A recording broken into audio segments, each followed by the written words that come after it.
derribando argumentos y toda altivez que se levanta contra el conocimiento de Dios, y llevando cautivo todo pensamiento a la obediencia a Cristo, dice en la segunda carta a los Corintios, capítulo 10, versículo 5. Nos está hablando de algo muy importante que es el pensamiento. Y pues del pensamiento se generan todas nuestras acciones, por estas razones que nos recomienda que nuestro pensamiento debe estar cautivo siempre a la obediencia a Cristo Jesús. Tengan ustedes un cordial saludo. Estamos en la Universidad Mayor de San Andrés, en la Facultad de Medicina, Enfermería, Nutrición y Tecnología Médica. Nuestro departamento es el facultativo de Ciencias Morfológicas. Nuestra cátedra es Anatomía Humana y pues veremos la segunda parte del capítulo de Cerebro. Quien habla es el doctor José María Ortiz Rodríguez, docente titular emérito de Anatomía, especialista en anestesiología y psicopedagogía, evaluación y gestión en educación superior en salud, actual presidente de la Asociación Boliviana de Anatomía. Pues ya hemos visto los hemisferios cerebrales en su configuración externa, la parte correspondiente a la corteza cerebral, tanto en su cara dorsolateral con su lóbulo límbico, en su cara medial y en su cara inferior. Pues ahora nos corresponde ver cuál es la estructura interna de estos hemisferios cerebrales. Y pues lo primero que vamos a encontrar son los núcleos de la base. Estos núcleos de la base los vamos a ver enseguida en movimiento. Aquí estamos viendo precisamente esos acúmulos neuronales. Este alargado es el núcleo caudado, que como verán su cola termina prácticamente en relación directa con el núcleo amigdalino o amígdala cerebral. Este que está adyacente y lateralmente ubicado es el núcleo lenticular, y este otro que está medialmente ubicado es el tálamo óptico, como ya lo hemos visto en varias oportunidades. El tálamo óptico, estamos empezando a ver cómo está rotando todo este complejo de núcleos de la base. Decíamos que el tálamo óptico no corresponde a estos núcleos de la base. A estos núcleos de la base corresponden el núcleo caudado, que se une a la porción externa de este núcleo, el núcleo lenticular. Esa porción externa es el putamen. Y ahí estamos viendo cómo el núcleo caudado tiene una cola que prácticamente se continúa con el núcleo amigdalino. Estamos viendo por detrás los dos tálamos ópticos y estos otros que son el núcleo lenticular. Estamos viendo nuevamente el núcleo caudado con su parte voluminosa anterior, que es la cabeza del núcleo caudado, que se continúa luego con una porción estrecha que es el cuerpo del núcleo caudado, y por último en una porción mucho más estrecha que es la cola del núcleo caudado, que se introduce en la quinta circunvolución temporal y llega hasta el extremo anterior de la misma, donde encontraremos a la amígdala. Estamos viendo ahora por abajo la cabeza del núcleo caudado. Ahí está el núcleo lenticular con su porción externa, el putamen, unido al núcleo caudado, y se denomina esta unión el striatum o neostriatum. Estamos viendo por abajo los tálamos, el tálamo, el núcleo caudado, el tálamo y el núcleo caudado. Medialmente el tálamo, lateralmente el núcleo caudado, unido por estos puentes de sustancia gris en su porción correspondiente al putamen con el núcleo caudado. Y el núcleo caudado más el putamen, unidos por estos puentes nerviosos, constituyen una estructura muy importante para la regulación y accionar de estos núcleos de la base, que es el cuerpo estriado. Aquí estamos viendo por arriba el núcleo caudado, el tálamo óptico, y aquí está el núcleo lenticular. Lateralmente el núcleo lenticular, medialmente el tálamo óptico. Alrededor de los dos es que el núcleo caudado hace una especie de circunferencia rodeando prácticamente al tálamo óptico y rodeando también al núcleo lenticular. Y pues aquí estamos viendo nuevamente los núcleos de la base, pero ya esta vez en una preparación real. En esta preparación real, pues estamos viendo el ventrículo lateral. Aquí está el cuerpo calloso, los ventrículos laterales con sus astas frontales. Inmediatamente, esto que está delimitado con rojo es uno de los núcleos de la base, es la cabeza del núcleo caudado. Lo que queda por debajo como referencia es esta sustancia gris que es el tálamo óptico, y por debajo del núcleo caudado y delante del tálamo óptico se encuentra este núcleo que al corte tiene este aspecto más o menos triangular, que es el núcleo lenticular. Este núcleo lenticular tiene una porción externa que en este corte se lo está viendo un poco más oscura. Esa parte externa que también se ve aquí un poco más oscura es el putamen. Y medialmente al putamen encontramos este otro segmento que es el globo pálido, que tiene también dos segmentos, una parte externa y una parte interna.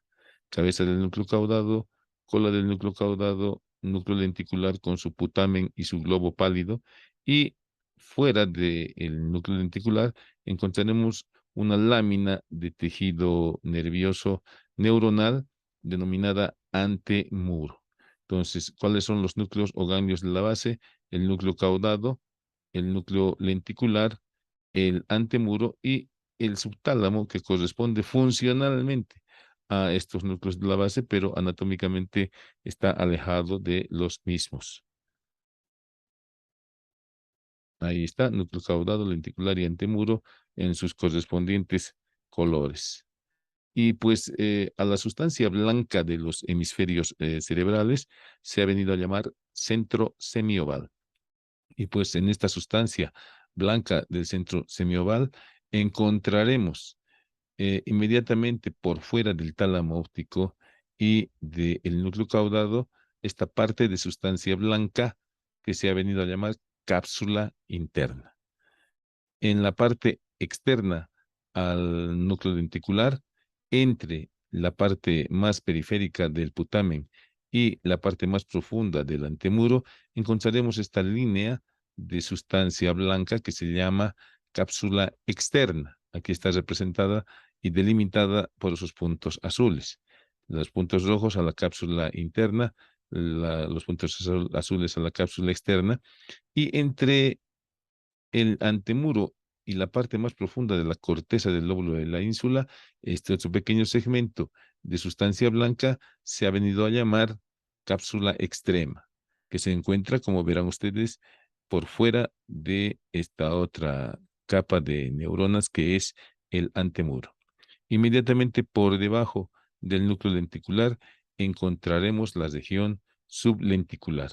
Y para completar la sustancia blanca de este centro semioval, encontraremos la región retrolenticular por detrás del núcleo lenticular, que no se la está viendo en ninguna de estas dos proyecciones, se la verá en una siguiente proyección.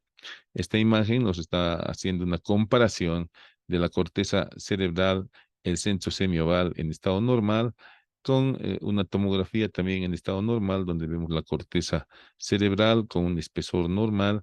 Vemos todo esto que es el centro semioval, que está representando a todos estos núcleos que ya los hemos dicho, ¿no? Valga la pena para aprovechar este gráfico, pues ahí tenemos el putamen en el núcleo lenticular, y ahí tenemos el globus pallidum con su porción externa, vean ustedes, más clara, y su porción interna un poco menos clara. Como referencia, esta es la cintilla óptica, esta es la prolongación temporal de los ventrículos laterales, esta es la corteza del lóbulo de la ínsula, y ahí tenemos el antemuro. Cápsula externa, cápsula extrema, cápsula interna. Y pues en este otro corte, en este corte horizontal, nosotros podremos apreciar que la cápsula interna está también sistematizada. La cápsula interna presenta esta porción anterior, este es el polo frontal y este es el polo occipital. Esta porción anterior es el brazo anterior de la cápsula interna. Esta porción que está por detrás es el brazo posterior, y la parte intermedia que se encuentra entre los dos es la rodilla de la cápsula interna. Como verán ustedes, tiene tres partes esta cápsula interna. Ahora, el brazo anterior de la cápsula interna se localiza entre la cabeza del núcleo caudado y el núcleo lenticular. Por esa razón es que a este brazo anterior se ha venido a llamar brazo anterior o estriado, ¿no? El brazo anterior o estriado. O lentículo estriado, por su relación entre el núcleo lenticular y la cabeza del núcleo caudado que corresponde al estriato. El brazo posterior se ha venido a denominar lentículo óptico, por estar entre el núcleo lenticular y el tálamo óptico. Y la rodilla es lo que está entre ambos brazos. Esta parte que estamos viendo hacia atrás es la región retrolenticular, donde encontraremos las radiaciones ópticas de gratiolet en dirección a la fisura calcarina en el lóbulo occipital. Aquí estamos viendo además la cápsula externa y la cápsula extrema. Ahí están precisamente todos los nombres de lo que hemos visto: cápsula interna, cápsula externa, cápsula extrema, región retrolenticular, el núcleo caudado, el núcleo lenticular y el antemuro.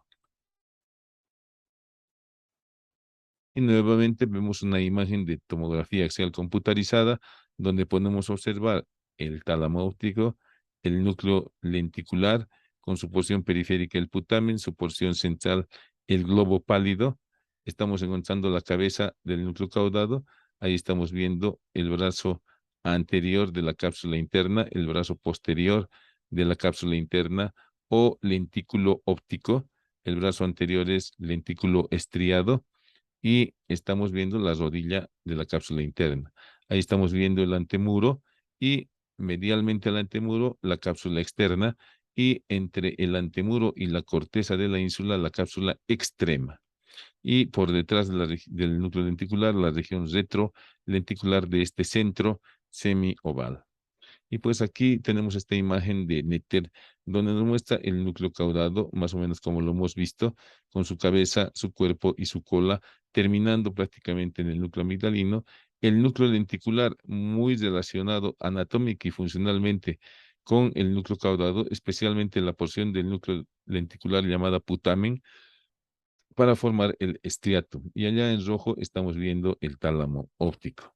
Entonces, los núcleos basales son los que van a modular prácticamente la función motora a través de varias conexiones que tienen para iniciar, para terminar o modular la extensión de los movimientos. La orden parte directamente de la corteza cerebral, se procesa en estos núcleos de la base para precisamente modular los movimientos, se envía al tálamo óptico la información y del tálamo óptico va nuevamente a la corteza, donde las órdenes de estos núcleos de la base son interpretadas y son ejecutadas. Entonces, podemos decir que como funciones, estos núcleos de la base tienen la propiedad de realizar la planificación y la modulación de las vías motoras. Actúan también en el proceso de recompensa y motivación para realizar actividades motoras. También participan estos núcleos de la base en la toma de decisiones. Son muy importantes para la memoria de trabajo y también son muy importantes para la memoria ocular, ¿no? En estos núcleos se podría decir que está un centro de motivación, ¿sí? Entonces, estos ganglios de la base utilizan la retroalimentación propioceptiva desde la periferia, o sea, todos los estímulos que llegan, para comparar los patrones de movimiento que se han generado en la corteza cerebral por el movimiento actual. De modo que si nosotros realizamos un movimiento, en el siguiente movimiento podemos perfeccionarlo. Y así sucesivamente, los movimientos pueden ser perfeccionados mediante un continuo ejercicio de los movimientos que generará el mecanismo de un control autorregulado hasta que nosotros alcancemos a realizar pues los movimientos prácticamente de manera automática. Ahí están precisamente las funciones básicas de estos núcleos de la base. Y pues nuevamente haciendo énfasis en esta maqueta en 3D de los núcleos de la base y su relación con esta otra estructura que está en color celeste, que son los ventrículos laterales con su asta frontal, asta temporal y asta occipital. Entonces, como vemos aquí, en azul profundamente y hacia atrás se encuentran los tálamos ópticos. Este color más o menos café claro es el núcleo caudado con su cabeza, con su cuerpo hasta aquí y su cola que se continúa con el núcleo amigdalino. Y este otro núcleo es el núcleo lenticular, cuya parte periférica es el putamen. Entonces ahí estamos viendo en esta otra imagen la prolongación frontal del ventrículo lateral, la cabeza del núcleo caudado, el núcleo amigdalino, la prolongación temporal y ahí estamos viendo el tálamo óptico, más de los núcleos de la base. Ahí estamos viendo medialmente y posteriormente al tálamo óptico, lateralmente al núcleo lenticular.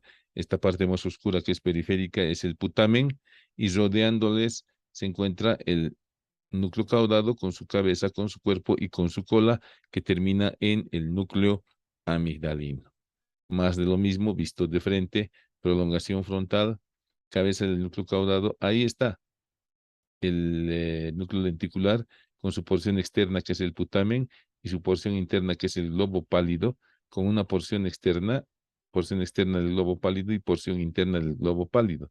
Ahí está la cola del núcleo caudado terminando en la amígdala y debajo de la cola del núcleo caudado pues se encuentra la prolongación temporal del ventrículo lateral y debajo de la prolongación lateral del ventrículo lateral encontramos el hipocampo, ¿ya? El hipocampo en la parte anterior. Y aquí más o menos lo mismo, ¿no? Ahí estamos viendo nuevamente la cabeza y el cuerpo del núcleo caudado uniéndose íntimamente al putamen para formar el striatum. Ahí estamos viendo las dos partes que estamos dividiendo el globo pálido, es decir, la parte externa y la parte interna, y allá al fondo vemos al tálamo óptico. El tálamo óptico que es medial y posterior. Y aquí vemos la imagen real, ¿no? Hemos visto ya esta imagen, el piso de los ventrículos laterales, donde encontramos al tálamo óptico con el surco optoestriado, donde se encuentra en los plexos coroideos, el surco coroideo. A este es el surco optoestriado, donde se encuentra la vena tálamo estriada y la fimbria, la cabeza del núcleo caudado, el cuerpo del núcleo caudado, y aquí está el núcleo lenticular. ¿No? Aquí más o menos algo parecido. Cabeza del núcleo caudado, cola del núcleo caudado, ¿ya? La cola del núcleo caudado que termina en la amígdala. Ahí está el surco coroideo, donde está el plexo coroideo, ahí está la vena tálamo estriada y ahí está la estría medial. Bueno, más de lo mismo, aquí está el núcleo lenticular, ahí está el núcleo caudado, ahí está la amígdala y esta es una vista inferior donde estamos viendo la cabeza del núcleo caudado, ahí está el cuerpo, ahí está la cola del núcleo caudado, ahí están los dos tálamos ópticos y ahí están los dos núcleos lenticulares.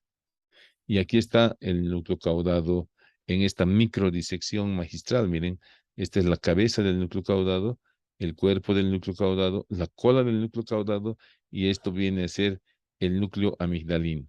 Este es el hipocampo que se encuentra dentro de la quinta circunvolución temporal. Y ahí estamos viendo la prolongación occipital de los ventrículos laterales. ¿Cuáles son las conexiones de lo que hemos venido a llamar neoestriatum? El neoestriatum, no nos olvidemos que es el núcleo caudado y el putamen. Y pues este neoestriatum va a recibir fibras aferentes. ¿Desde dónde? Desde todas las regiones de la corteza cerebral. Va a recibir también desde los núcleos mediales del tálamo óptico. Y por último, recibe también un fascículo muy importante que viene del locus niger. Estas fibras que vienen del locus niger están transportando el mediador químico que es la dopamina. Pues de acuerdo al déficit de dopamina puede haber alteraciones en los movimientos que pueden ir desde temblores hasta movimientos completamente desordenados y no controlados que caracterizan a la enfermedad de Parkinson. No nos olvidemos que la enfermedad de Parkinson con esos movimientos anárquicos es pues el punto máximo y terminal de una serie de trastornos que comienzan a veces con ligeros temblores, simplemente a veces de un solo segmento del cuerpo, como puede ser un dedo o como puede ser el codo, unos movimientos tipo tic. Y por último, terminan pues generalizándose cuando el déficit de dopamina es más avanzado. Es importante tomar en cuenta que del tálamo óptico parten algunos fascículos que se dirigen hacia la corteza cerebral y esos son los que van a ir a ordenar la regulación de los movimientos precisamente. ¿Cuáles son las fibras eferentes del neostriatum? En primer lugar, van a dirigirse al globo pálido, ¿ya? Striato pallidales. Del striatum también se dirigen hacia el núcleo subtalámico, que como hemos mencionado, forma parte funcional de estos núcleos de la base en la regulación de los movimientos. Y por último, vamos a encontrar fibras que van al locus niger. Estas fibras que van al locus niger pues informan a este importante núcleo del mesencéfalo la falta de neurotransmisor o la completa eh, depresión de este neurotransmisor para funcionar estos núcleos de la base, fundamentalmente el neostriato. Y pues precisamente este fascículo va a ser el que estimulará al locus niger a que produzca más dopamina y GABA, porque también actúa el GABA en estos núcleos como medio neurotransmisor inhibidor, y también estimulará a que disminuya su producción. El globo pálido también es muy importante en este mecanismo de regulación de los movimientos, de la planificación, de la memoria de trabajo y todo lo que habíamos mencionado. Y pues las fibras aferentes al globo pálido son las que provienen del neostriatum y son las que provienen del núcleo subtalámico de Lewis. ¿Y cuáles son las fibras eferentes? En primer lugar tenemos pues esta que está en celeste, que es el fascículo lenticular. Tenemos fibras cerebelosas que vienen del lado opuesto. Tenemos el asa lenticular, que es esto que está en azul, que va del globo pálido al tálamo, a los núcleos ventral lateral y ventral anterior. Y estas están constituyendo lo que se viene a denominar fascículo talámico. De los núcleos ventral lateral y ventral anterior, pues los fascículos parten también a la corteza, donde ordenarán y modularán los movimientos. También tenemos que del globo pálido hay este fascículo, el fascículo pálido subtalámico, y por último el fascículo pálido tegmental al núcleo pedúnculo pontino, y pues por medio de este a la sustancia reticular, y por medio de la sustancia reticular se coordinará todavía más. Pues la lesión de estos núcleos de la base va a producir alteraciones en el movimiento, y pues lastimosamente las neuronas de estos núcleos de la base son muy sensibles a la hipoxia.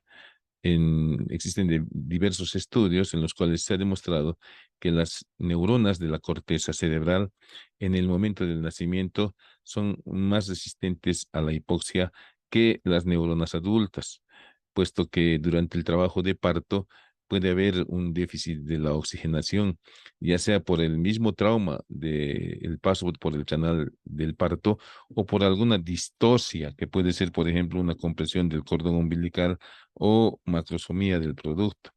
Por lo tanto, eso va a producir lo que se conoce con el nombre de sufrimiento fetal, que puede ser agudo o crónico, o hipoxia o asfixia fetal, aguda o crónica.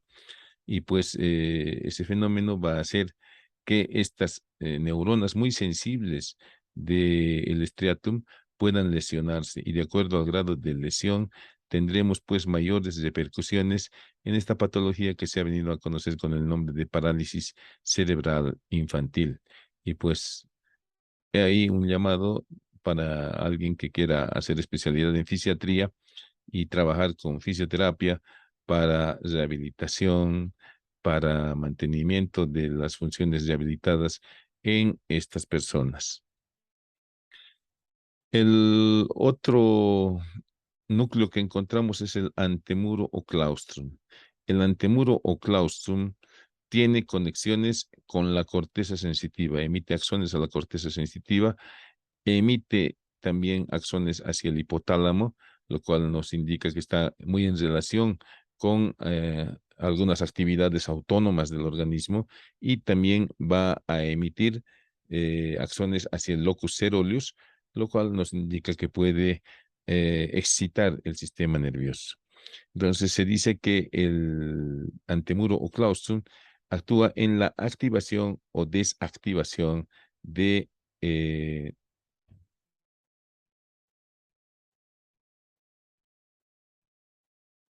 la conciencia. Además, coordina la generación de ondas lentas junto al neocórtex. Esta generación de ondas lentas sirven pues para que uno esté completamente tranquilo, para la tranquilidad total.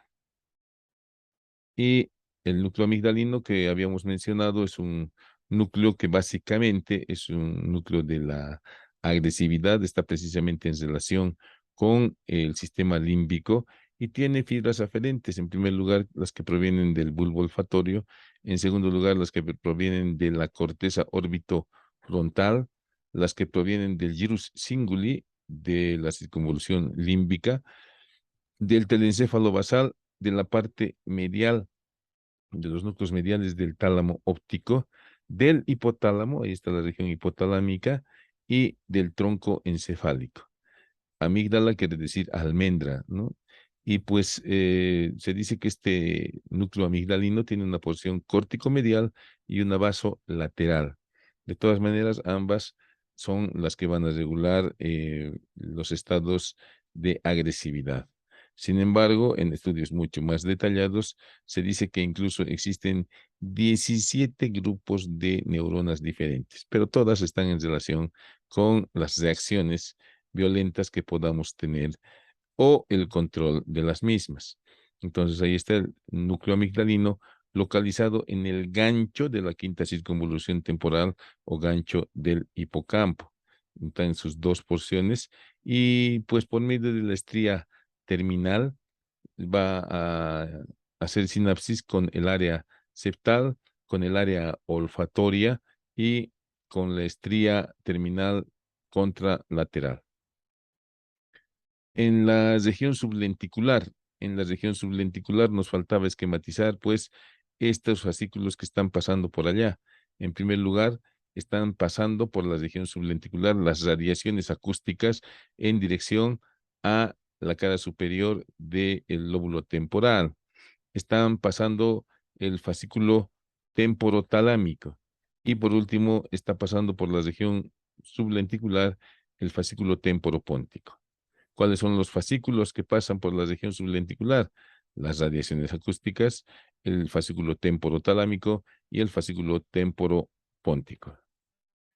La cápsula interna también está sistematizada para nuestro estudio. Hemos visto que en la cápsula interna está el brazo anterior de la cápsula interna o lentículo estriado, que ya lo hemos mencionado, y pues en este brazo lentículo estriado vamos a encontrar en primer lugar las fibras frontopónticas, ya estas son las fibras frontopónticas y las radiaciones talámicas anteriores.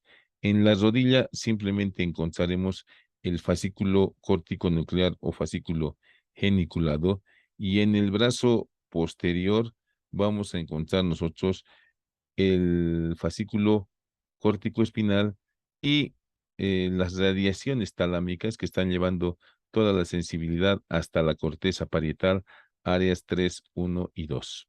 Aquí estamos viendo precisamente una microdisección de estas fibras que corresponden a la cápsula interna.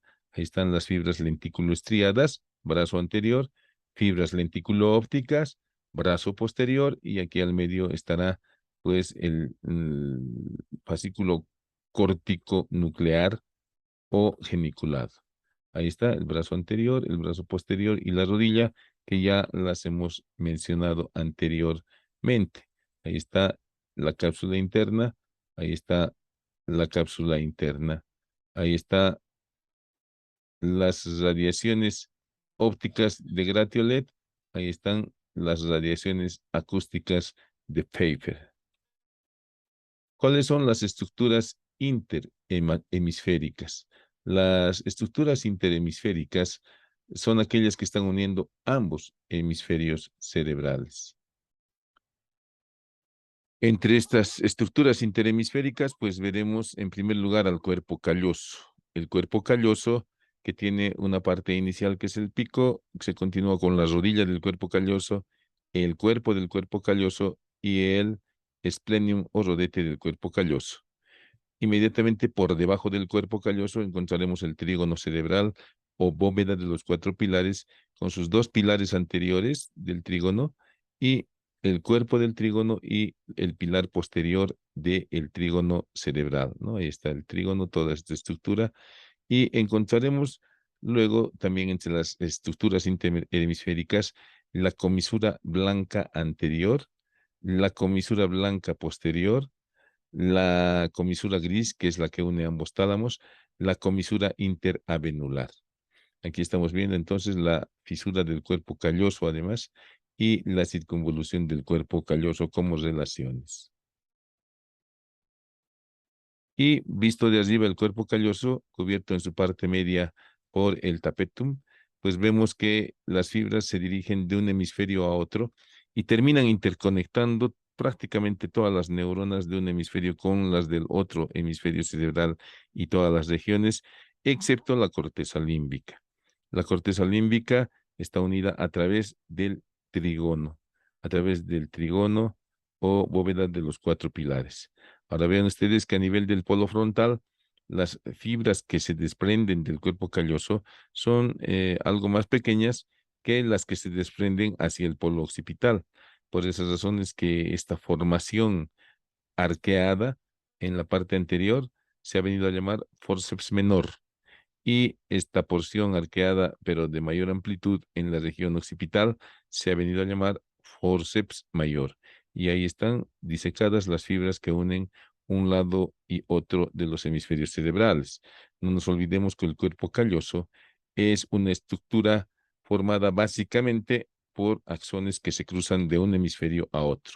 Aquí tenemos un nivel superior que lo hemos visto ya en la disección incluso que ha sido dibujado, superpuesto sobre una tomografía donde nos está mostrando el forceps menor en el lado frontal y el forceps mayor en el lado occipital. Esta es una imagen un poco más baja donde vemos que prácticamente los forceps prácticamente son del mismo ancho y vemos que las fibras blancas pues están proyectadas en todos los sentidos. El fornix, aquí tenemos el pilar anterior del fornix. Entre el pilar anterior del fornix y el tálamo hemos estudiado ya el agujero interventricular de Monro. Aquí claramente estamos viendo la comisura blanca anterior y ahí está los dos pilares posteriores del fornix. Ahí está el pilar anterior del fornix que comienza aquí en el cuerpo mamilar. Ahí está el cuerpo del fornix y ahí está el pilar posterior del fornix que termina en la circunvolución del hipocampo, ¿no? Y está dentro de esta circunvolución, que es la quinta circunvolución temporal, se encuentra la circunvolución del hipocampo. Y ahí tenemos una imagen del fornix, aquí está comenzando en el cuerpo mamilar, continuándose con el pilar anterior, continuándose con el cuerpo del fornix, ahí está, donde encontramos en su parte media y posterior que hay unos puentes de sustancia nerviosa llamadas fibras de la lira o salterio. Luego vemos que los pilares posteriores del fornix se continúan con la circunvolución del hipocampo, con el cuerpo franjeado o fimbria, y terminan en este precisamente. Y ahí están los núcleos amigdalinos, donde hemos visto que termina la cola del núcleo caudado. Ahí están precisamente el pilar anterior del fornix, el otro pilar anterior del fornix, comenzando en las eminencias mamilares, que están muy en relación con esta circunvolución límbica. Y ahí está el cuerpo del trígono cerebral y ahí está el pilar posterior. Esto vendría a ser el tálamo y ahí está el agujero interventricular o de Mons. Más de lo mismo, ahí está el pilar anterior, ahí está el pilar posterior continuándose con la circunvolución del hipocampo, ¿no? Y ahí está la continuación precisamente con el hipocampo. Todo esto es el hipocampo y ahí está el pilar posterior del fornix. En esta imagen también volvemos a ver el, eh, las eminencias mamilares, los núcleos mamilares, el pilar anterior del fórnix, el cuerpo del fórnix, y aquí vemos cómo el pilar posterior del fórnix se continúa con la circunvolución del hipocampo. Y aquí estamos viendo la cabeza del núcleo caudado, el cuerpo y la cola del núcleo caudado continuándose con la amígdala. Entonces ahí está el trígono cerebral y el núcleo caudado. Ahí está la comisura blanca anterior, muy importante porque está uniendo ambas regiones olfatorias. La comisura blanca anterior une ambas regiones olfatorias y une también ambos lóbulos temporales, especialmente la quinta circunvolución temporal. Aquí tenemos precisamente cómo la comisura blanca anterior une los dos bulbos olfatorios, une las dos regiones olfatorias, une diferentes regiones del tálamo óptico. Y ahí vemos también un esquema del cuerpo calloso. Y precisamente vemos aquí cómo han disecado esta comisura blanca anterior. Entonces es algo muy real. La comisura blanca posterior. Aquí estamos viendo el diencéfalo, estamos viendo nuevamente el pilar anterior del fórnix, el cuerpo del fórnix y el pilar posterior del fórnix. Tálamo óptico, comisura gris. Ahí encontramos los plexos coroideos y la vena tálamo estriada. Esto es la glándula pineal. Aquí está agrandado esto. Glándula pineal, glándula pineal. Ahí está el receso pineal, y por debajo ese pequeño abultamiento que se forma es la comisura blanca posterior, justo a la entrada del acueducto del epéndido. Comisura blanca posterior. Ahí está la lámina cuadrigémina, acueducto mesencefálico, pedúnculos cerebrales y la comisura blanca posterior.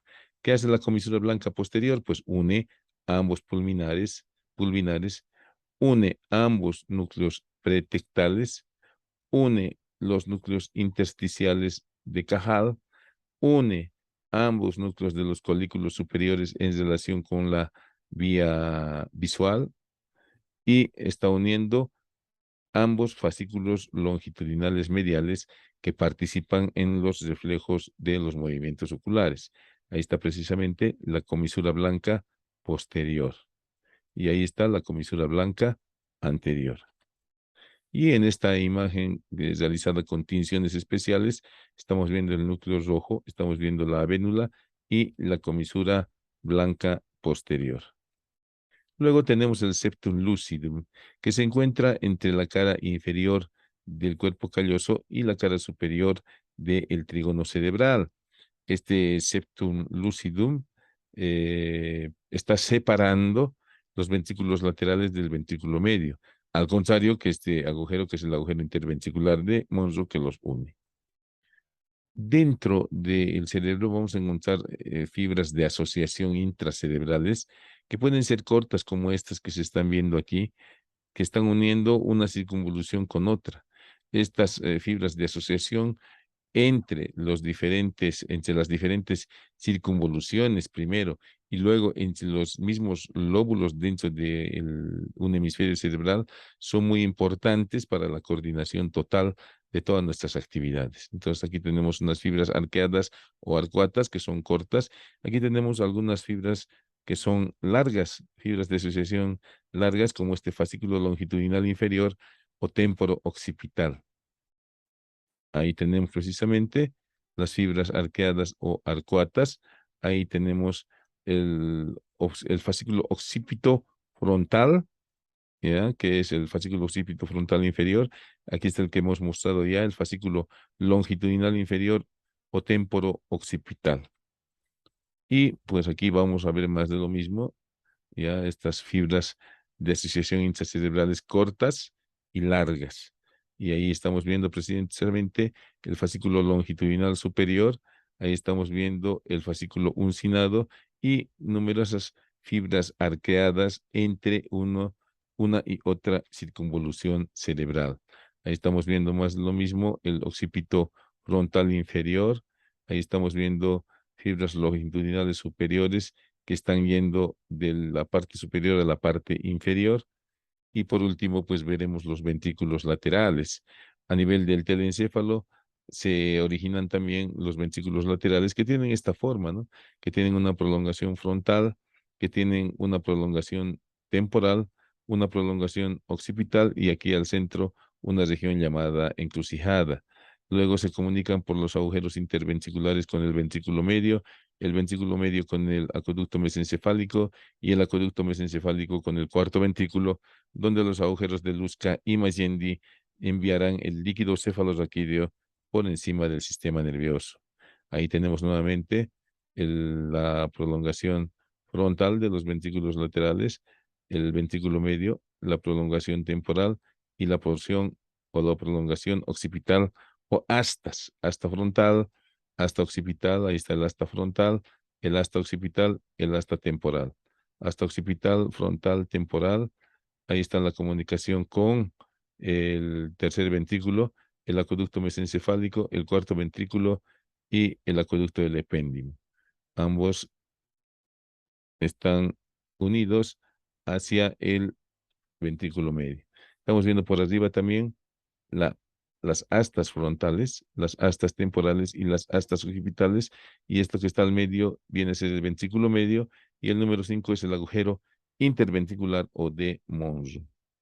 Y pues aquí estamos viendo las prolongaciones en otro tipo de preparación, el asta frontal, la encrucijada, el asta temporal y el asta occipital.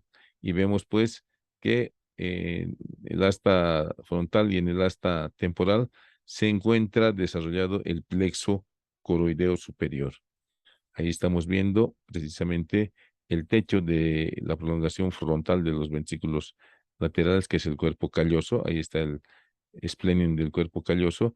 Ahí está la prolongación occipital de los ventrículos laterales. Nuevamente una visión de arriba, la prolongación frontal, la prolongación occipital, los plexos coroideos. Ahí está el núcleo caudado, ahí está el tálamo óptico.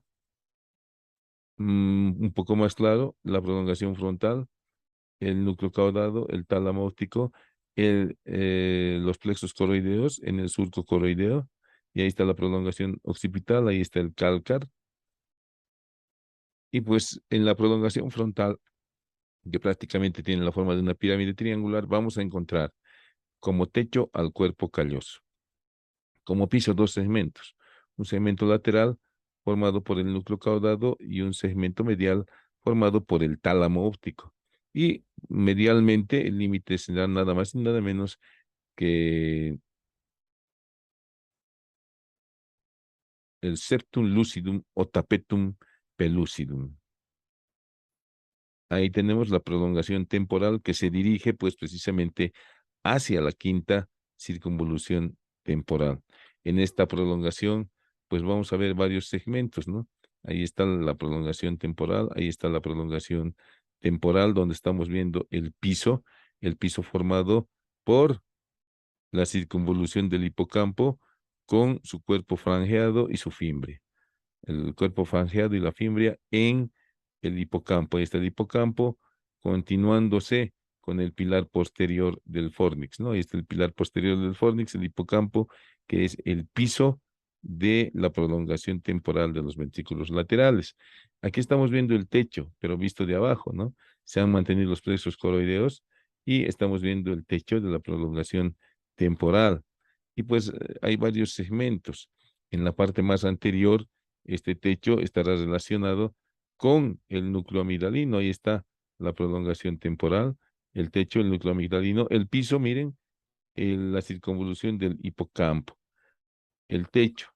Encontramos en el techo, un poco más atrás, el cuerpo geniculado medial correspondiente al tálamo óptico y la cola del núcleo caudado en el techo. El piso sigue siendo nada más que la circunvolución del hipocampo en la quinta circunvolución temporal. Y en esta, que es un poco más posterior, encontraremos como relaciones el cuerpo geniculado medial, el cuerpo geniculado lateral, la cola del núcleo caudado, el tapetum del cuerpo calloso, y ahí está el piso formado por la circunvolución del hipocampo. Entonces, el piso no cambia porque la circunvolución del hipocampo y el tapetum son los que están limitando. Lo que cambia un poco es el techo de acuerdo al lugar que lo veamos. Y aquí estamos viendo una imagen de un cerebro con hidrocefalia posiblemente, pero nos está sirviendo para mostrar el techo de la prolongación temporal de los ventrículos laterales y el piso. Techo y piso. Y aquí vemos un poquito más atrás, ahí está el techo y ahí está el piso un poco más estrechos, ¿no? El piso no cambia, está formado por la circunvolución del hipocampo y los plexos coroideos. El techo hemos visto que tiene variaciones de acuerdo a la región. Y pues aquí estamos viendo la prolongación occipital o hasta occipital de los ventrículos laterales, donde en su pared medial encontraremos esta saliente determinada por la fisura calcarina, por eso es que esta eminencia se llama calcar avis. Como verán, el techo está formado por el cuerpo calloso y por el núcleo caudado. La pared lateral está formada también por el tapetum del cuerpo calloso y ahí tenemos el piso que está formado por la prolongación del pilar posterior del fornix. Ahí está la pared interna donde encontramos el calcarabis. Ahí tenemos el piso donde hemos dicho que se encuentra la prolongación del trígono. Y aquí nuevamente, más de lo mismo, ¿no? Ahí está la pared medial donde está el calcarabis. Ahí está el calcarabis, allá está el piso. Ahí está el calcarabis y ahí está el piso de la prolongación occipital. Y aquí un resumen de cómo están formadas las paredes de los ventrículos laterales, de la asta motora, del cuerpo, del atrio, del asta posterior u occipital y del asta inferior o temporal. Entonces, eso les dejo para que puedan estudiar mejor. Y pues el plexo coroideo superior se encuentra en los ventrículos laterales y produce el líquido cefalorraquídeo, que es un ultrafiltrado del plasma que se va cambiando paulatinamente 3 a 4 veces al día. Tiene la función de proteger de golpes al sistema nervioso central y también tiene la importante función de nutrir a las neuronas que están en el ependimo y llevar oxigenación. Ahí tenemos pues los plexos coroideos y ahí tenemos el velo interpósito sobre los dos tálamos. Y pues en esta imagen estamos viendo un aumento desmesurado de los ventrículos laterales, ¿ya? Eso quiere decir que hay posiblemente una obstrucción que está ocasionando esta hidrocefalia que se soluciona colocando una válvula ventrículo peritoneal, ¿ya? Que va desde los hemisferios cerebrales hasta el peritoneo por debajo de la piel del tejido celular subcutáneo. Y aquí tenemos pues, un caso extremo de hidrocefalia en un neonato, en el cual pues sus fontanelas todavía no están consolidadas y pues podríamos decir en un lenguaje coloquial que ceden y hacen que la cabeza crezca. En cambio, en los adultos, la cabeza ya no puede distenderse y se ocasiona mucho dolor. Les agradezco mucho por su atención.